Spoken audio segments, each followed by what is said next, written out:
What's up, B2CapitalG here? Got a really awesome and really spicy Buster Blader duel for you guys to check out. I think a lot of Buster Blader fans are going to enjoy this, and this is really cool because most of my past duels with Buster Blader, a lot of them were kind of, old Yu-Gi-Oh, and it was kind of showing how Buster Blader could like super spam the field. And don't get me wrong, Buster Blader has some very good aggressive plays, but the problem is, Buster Bladers without a Link Monster, a lot of those plays just don't exist anymore. And I've been saying that Buster Bladers do need a Link Monster, but this guy's actually incorporated some main deck tech to kind of alleviate some of the problems that Buster Blader have in being able to expand upon their field with extra deck monsters, because you can't summon the Destruction Swordsman and the Buster Dragon at the same time because they can't both share the extra monster zone. But he has some main deck tech in here that actually helps him with that. You guys will come to understand what that tech is very soon, and the tech is offensive and defensive at the same time. My favorite type of cards, much like Scapegoat. So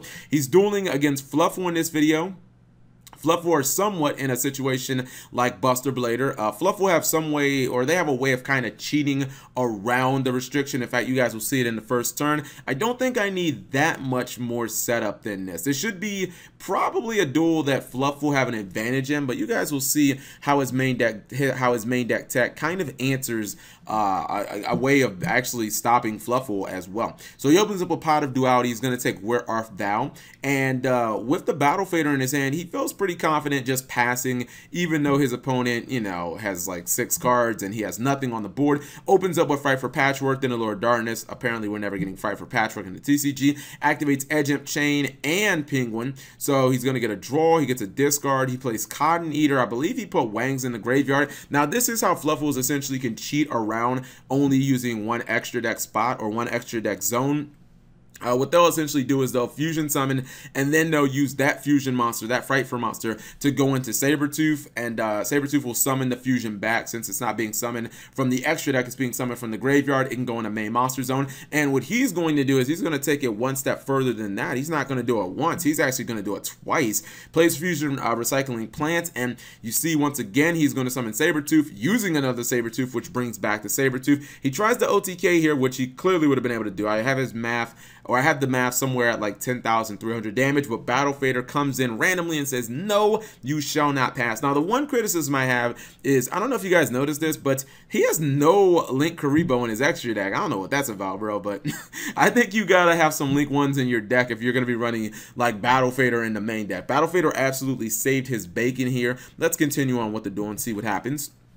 Fusion Recycling Plant's going to get him a resource back. I don't really like that card. I don't even think I tried it in Luna Lights. I'm trying to kill you immediately, so I don't have time to be waiting until the end phase to get my payments back, or, stuff like that. He activates Where Art Thou, and he gets another copy of Battle Fader, basically looking to protect him during the next turn. And if you guys missed that, he actually searched a copy of Prologue of the Destruction Swordsman. This is a card that sends one of your Buster Blader spells or traps to the graveyard, and it gets you a Buster Dragon. A Buster Dragon will die, but usually you get you make all your plays during the turn you activate the trap. So you generally don't let your Buster Blader or your Buster Dragon die. And Buster Dragon gets Buster Blader from the graveyard to the field. You have to send a Buster Blader to the graveyard as well when you activate the card. So at this point, I believe he's going to nuke his entire field, or at least the monster. He takes a mess of battle damage.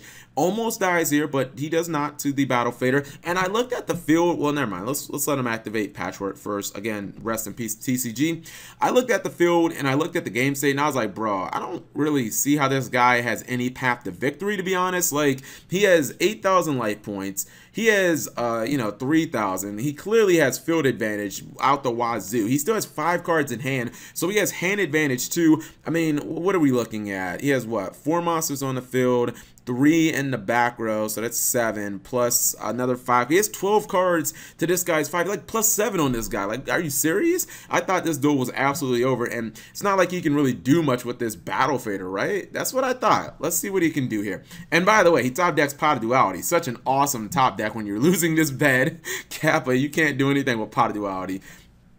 So what he's going to do is he's going to activate his prologue, and that's going to get him a Buster Dragon. Buster Dragon is going to summon Buster Blader back from the graveyard that he just sent with the trap card. Okay, he's making a little bit of waves. He's going to equip one of his Destruction Swords to the to his Buster Blader, and I believe that's going to get Buster Whelp back from his graveyard. Yep, that's going to get Buster Whelp back. That's his normal summon. He's going to get another copy of Prologue, and then he's going to equip a different Destruction Swordsman to Buster Blader. This one acts very similar to the Dragunity Phalanx. It can unequip itself to special summon basically onto the field. And then check this out. He uses his Buster Whelp and he uses his Buster Dragon to actually go into a Code Talker. And I was like, okay, he's got a Link monster, I guess. I'm still not seeing exactly how he's going to win, but let's press on. What he does is he then uses the Destruction Monster and the Buster Blader to go into another copy of Buster Dragon, and that Buster Dragon is going to get another Buster Blader on the field, and then he uses the Battle Fader and the Code Talker to go into Decode Talker,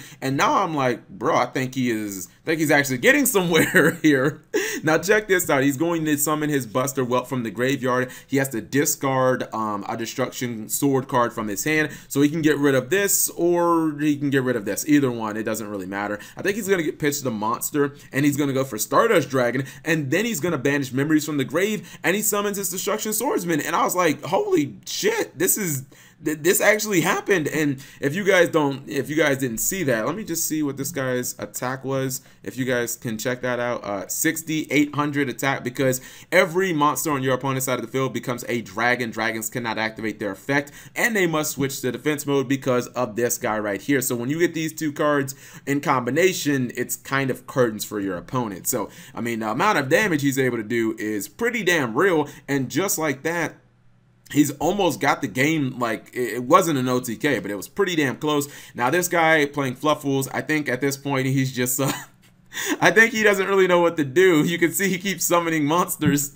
and he's like, how can I kill this damn thing? He summons Tiger, he summons Sabretooth, but it's obvious he doesn't really, like, he has no way of actually being able to out the field. Once your opponent gets Buster Dragon plus Destruction Swordsman, it is very difficult for you to actually deal with. Not to mention, even if he somehow could have activated the Fright for Tigers effect, I mean, your boy got Stardust Dragon sitting here, right? You know, he has like Stardust Dragon right here, so clearly this would have just taken out this anyways. The back row didn't even matter that they were bluffs. He had board control. So just a very interesting duel involving Buster Bladers and actually, you know, getting some Link monsters on the field. Again, I still think that the deck needs its own Link monster. A Link 2 would be absolutely fantastic, but I guess there are a couple of ways you got to think outside the box with deck building. Anyways, if you guys are interested in the deck, of course, it will be in the description below. Thank you guys for watching as always, and subscribe if you have not already. Also, turn on those notifications for daily videos.